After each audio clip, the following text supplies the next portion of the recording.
Teachers అందరికీ పాదాభివందనాలు. మాది పెద్దపల్లి జిల్లా. నేను అంగన్వాడీ టీచర్. నా పేరు రామలక్ష్మి. రామగుండం ప్రాజెక్టు. ఇక్కడ జీతాలు పెంచాలనేది ఎంతవరకు ముఖ్యమైన ఆలోచన. అదొక మన బాధ్యత రహితంగా మనం పనిచేసినప్పుడు మనకు అడిగే హక్కు ఉంది. మనల్ని ఎంతో మంది ఆటంకపరిచారు. అదేవిధంగా పోలీసు వాళ్ళు కూడా ఎన్నోసార్లు ఇంటెలిజెన్స్ వాళ్ళు కూడా ఫోన్ చేసి బెదిరించి వాళ్ళు మా దగ్గరకు వచ్చి మమ్మల్ని అడ్డుకోవడానికి ప్రయత్నించిన అన్ని అవాంఛనీయాలని దాటుకొని ఈరోజు ఇక్కడికి రావడం జరిగింది.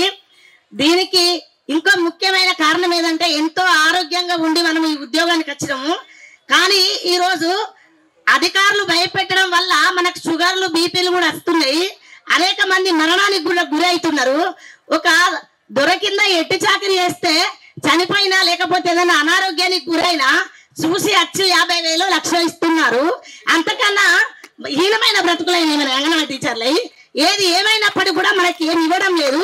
ఎవరిని అడగాలో ఏం చేయాలో అర్థం కాని పరిస్థితిలో ప్రతి ఒక్కరు బెదిరిస్తుంటే విలేజ్లకు వెళ్ళి పని చేస్తున్నాం. పని మాత్రమే చేస్తున్నాం. ఎదిరించే హక్కు మనకు లేదు. పోరాడే హక్కు మనకు లేదు.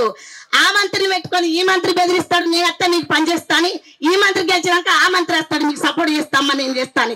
ఎవ్వరు చేసింది ఏం లేదు. అందరూ మనల్ని అడ్డు పెట్టుకునే వాళ్ళు అక్కడ రాజ్యం వెళ్తున్నారు. ఆ సీఎం సీట్ లో కూర్చుంటున్నారు.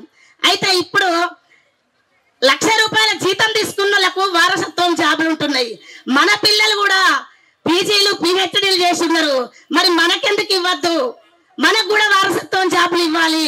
ఇది ఒకటి మాత్రం ఖచ్చితంగా యూనియన్ పరిగణలోకి తీసుకొని ఈ డిమాండ్లలో ఒకటి పొందుపరచాలని నేను అంటున్నాను.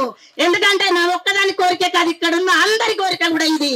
కాదని అనుకుంటే మాత్రం కాదు, అవును అనుకుంటే అందరు క్లాస్ కొట్టాలి. నన్ను గౌరవించినట్లయితది. ఓకే. తర్వాత ఆయమ్మ ఒక్క పోస్టు కాలుంది ఆయమ్మ కంటే వెతికి టీచర్ పోస్ట్ ఇస్తున్నారు. అదే మాకు కూడా సీనియారిటీ ఉంది, మాకు స్టడీ ఉంది, మాకెందుకు ఇవ్వద్దు? కనీసం సీనియారిటీ వాళ్ళకు ప్రమోషన్ ఇచ్చిన మాకన్నా ముందోళ్ళకి వచ్చిన తర్వాత మాకు వస్తుందేమో అని మేము అనుకుంటాం. మా వరకు వచ్చేసరికి మాత్రం ఎగ్జామ్స్ అని ఇక్కడికక్కడ దింపి ఎవరికో రావాల్సిన వాళ్ళకి వస్తున్నాయి. కానీ మేము ఇక్కడ వాళ్ళం ఇక్కడే ఉంటాను. మాకెంత సీనియారిటీ ఉన్నా సిన్సియారిటీ ఉన్నా చేయగలిగిన సత్తా ఉన్నా ఇవన్నీ ఉన్నా కూడా మమ్మల్ని మాత్రం ముందుకు రాన్సలా ఆయమ్మలకి ఏ రకంగా అయితే ప్రమోషన్ ఇస్తున్నారో అంగన్వాడీ టీచర్లు కూడా అదే విధంగా ఇవ్వాలని నేను కోరుకుంటున్నాను. ఇది చెప్పడానికే నేను ఇక్కడికి రావడం జరిగింది. నాకు ఈ అవకాశం ఇచ్చిన మీ అందరికీ మరొకసారి పాదాభివందనాలు.